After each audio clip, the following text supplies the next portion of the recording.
वही जो हमने कही। नमस्कार दोस्तों, मैं संजीव शर्मा डिजायर न्यूज से। आज हम बात करते हैं कॉमनवेल्थ गेम की 2022। साथ ही साथ आजादी का अमृत महोत्सव मनाया जा रहा है। जहां मैं बात करूं कि 75वां साल हम आजादी का अमृत महोत्सव मना रहे हैं, वहीं किसी भी देश की तरक्की के लिए आजादी की सबसे बड़ी जो एक ख्वाहिश होती है वो होती है कलाकार और या फिर स्पोर्ट्समैन। अगर मैं अपने स्पोर्ट्समैन की बात करूं तो अब की दफा उन्होंने हमारी जो पोजीशन है वो 4th रैंक पे आ गई है। 61 मेडल जीत कर आए हैं वो। 61 मेडल में से अगर मैं बात करूं, 22 गोल्ड मेडल जीते हैं, 16 सिल्वर मेडल जीते हैं और उन्होंने 23 ब्रॉन्ज मेडल जीते हैं। पंजाब और हरियाणा की बात करें तो पंजाब और हरियाणा शुरू से ही गेम्स के अंदर अपनी पोजीशन को टॉप पे बनाए रखते हैं। अगर मैं बात करूं यूपी की तो यूपी सबसे बड़ा स्टेट है, लेकिन कहीं ना कहीं हम उसमें चूक जाते हैं कि अगर हमने वहां से 12 खिलाड़ी भेजे तो सिर्फ 4 आदमी कुछ जीत कर आए। अगर मैं दिल्ली की बात करूं तो 14 खिलाड़ी यहां से गए और 8 खिलाड़ी कुछ भी नहीं जीत पाए, 4 खिलाड़ी जीत के आए।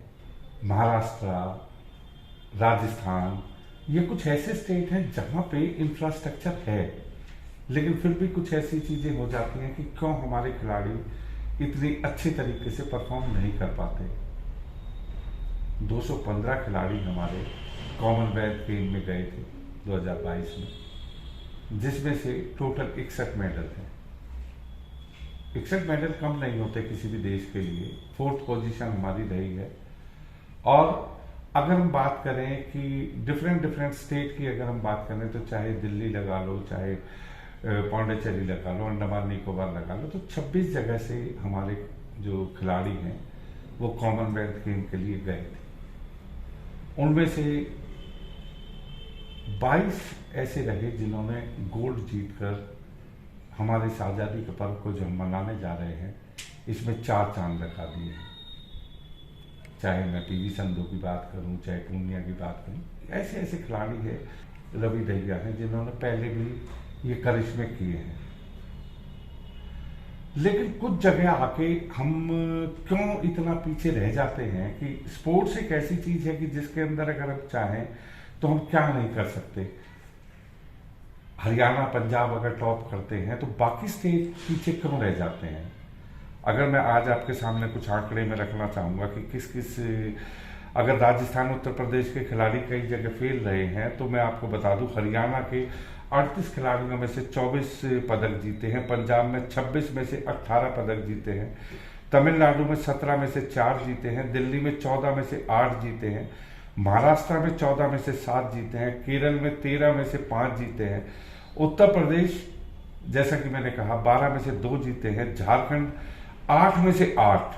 देखिए झारखंड अभी नया स्टेट बना था कुछ ही सालों पहले, लेकिन फिर भी 8 में से 8 जीत कर आए हैं। आसाम की बात करूं तो 7 में से 1 है, मणिपुर में 7 में से 3 है, तेलंगाना फिर अगर बात करें कि वो भी नया स्टेट बना था बहुत जल्दी, उसमें 7 खिलाड़ियों में से 7 ने कोई ना कोई मेडल जीता है। गुजरात जो कि इंफ्रास्ट्रक्चर में सबसे आगे है, लेकिन 5 में से 4 खिलाड़ी जीत पाए। उड़ीसा में 5 में से 2 जीत पाए। आंध्र प्रदेश की बात करूं तो 4 में से 1 है। राजस्थान की बात करूं तो 4 में से 0, जबकि राजस्थान में सारी चीजें हैं। क्यों वहां के खिलाड़ी पीछे रहते हैं, ये हमें सोचने की जरूरत है। क्या वहां पे सरकार मदद नहीं करती? क्या वहां के खिलाड़ियों में वो जोश नहीं है? क्या उनको नहीं लगता कि राजस्थान जैसा स्टेट बहुत आगे बढ़ना चाहिए? कॉमनवेल्थ गेम में दिव्या काकरण ब्रॉन्ज मेडल जीतने के बाद भी कंट्रोवर्सी में आ गई। उसका रीजन ये है कि उन्होंने एक ट्वीट करके अपना दर्द जाहिर किया और दर्द में उन्होंने बताया कि कैसे वो 20 साल से दिल्ली में रह रही हैं और उन्हें किसी भी तरीके की सुविधाएं दिल्ली गवर्नमेंट ने नहीं प्रोवाइड की। इसी मैटर को लेकर अब आपस में दिल्ली और यूपी के अंदर खींचतान शुरू हो गई है। दिल्ली में अपना पल्ला झाड़ते हुए सौरभ भारद्वाज जो कि मंत्री हैं, उन्होंने इसका इल्जाम यूपी गवर्नमेंट पर लगाना शुरू कर दिया है। क्या ये सही है? अगर एक खिलाड़ी इस देश के लिए लड़ता है, और जब बात आती है उसकी मदद की तो हम सब मिलकर उसको उसका राज्य बताने लग जाते हैं। अगर वो 2 साल कहीं राजस्थान में जाके रहती और 3 साल वो पंजाब में रहती, तो क्या 5 गवर्नमेंटों को उसकी मदद करनी चाहिए? भारत सरकार अकेली एक एथलीट को ये सारी सुविधाएं क्यों नहीं प्रोवाइड करती? इतना लाड प्यार हमारा देश हमें देता है, अगर शुरुआती तौर पे थोड़ा सा मिल जाए तो वो तो बहुत खूबसूरत सफर हो जाएगा। आज हम 4th पे कॉमनवेल्थ पे, मुझे लगता है हम 1st पे आ जाएंगे। इस चीज का जवाब तो शायद सरकार में बैठे हुए वो आदमी इसलिए नहीं दे सकते कि जब हम जीत के आते हैं, हमारे खिलाड़ी जीत के आते हैं, तो हमारे अंदर एक होड़ लग जाती है कि किस तरीके से हम क्रेडिट अपने आप लें। क्या कभी किसी ने सोचा है कि 20 साल से अगर एक खिलाड़ी किसी शहर के अंदर हिम्मत कर रहा है और हमने जब उसकी मदद नहीं करी, तो जब वो देश के लिए मेडल जीत के आता है तो क्या हमें उसका श्रेय लेना चाहिए? क्या सरकार ने कभी ये सोचा कि कितने खिलाड़ी हैं जो आज बिना सहायता के वो कुछ भी नहीं कर पाते, उनके अंदर टैलेंट है? तो मैं तो ये कहूँगा कि इस लड़ाई को दिल्ली वर्सेस उत्तर प्रदेश बनाने की बजाय, अगर कोई गलती है सरकार की और उसको सुविधाएं नहीं मिली, तो उन सुविधाओं की तरफ हमें ध्यान देना चाहिए और आगे हमारे कोई भी खिलाड़ी इस सुविधाओं से वंचित ना रहें, हम इतना ही चाहेंगे। उत्तराखंड की बात करूं तो 4 में से 3 मेडल हैं। पश्चिम बंगाल की बात करूं तो 4 में से 1 है। चंडीगढ़ फिर टॉप पे है, 3 में से 3 का स्कोर वो लेके गए हैं। अंडमान निकोबार में 2 में से 0। अंडमान निकोबार का तो हम मान सकते हैं कि भी वहाँ पे हो सकता है कि कोई इंफ्रास्ट्रक्चर ऐसा ना हो, स्पोर्ट्स को इतना ज़्यादा वो ना दिया जाता हो, लेकिन फिर भी 0 तो 0 ही है। हिमाचल प्रदेश की मैं बात करूँ, 2 में से 1 है। मध्य प्रदेश में 2 में से 1 है। मिजोरम में 2 में से 2 हैं। छत्तीसगढ़ में 1 में से 0। जम्मू कश्मीर में 1 में से 0। त्रिपुरा में 1 में से 0।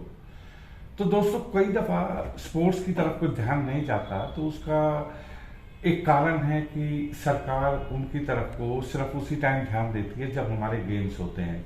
अदरवाइज एक खिलाड़ी को तैयार करने के लिए सालों लग जाते हैं। अगर हम आज से किसी खिलाड़ी को कोशिश करते हैं कि वो कॉमनवेल्थ गेम में, ओलंपिक में अगर वो मेडल जीत के आए, तो उसके लिए उसको कड़ी तपस्या करनी पड़ती है। और कड़ी तपस्या तभी इंसान कर सकता है जब वो उसके ऊपर किसी ना किसी का हाथ हो। चाहे हर फैमिली चाहती है कि उसका बच्चा गोल्ड मेडल जीत के आए, लेकिन कई दफा फैमिली की कंडीशन नहीं होती इतनी अच्छी, तो सरकार को इसकी तरफ को ध्यान देना चाहिए।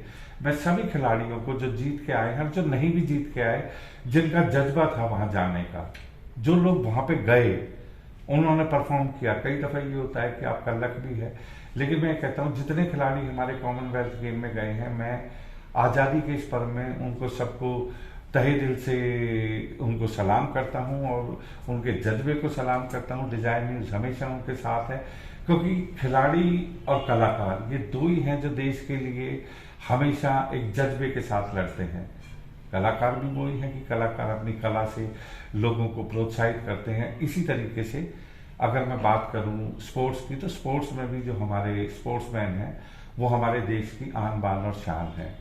तो आज़ादी के इस अमृत महोत्सव में जो हम मना रहे हैं, हर घर तिरंगा के लिए मैं यही कहूँगा कि दोस्तों, जैसे हमारे खिलाड़ियों ने हमारा नाम रोशन किया है 61 मेडल जीत के, इसी तरह हम 75वीं वर्षगांठ को बहुत अच्छी तरीके से मनाएं और हर घर तिरंगा लहराएं।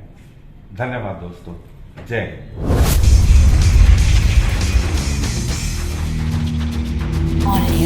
डिजायर न्यूज, वास्तविकता वही जो हमने कही।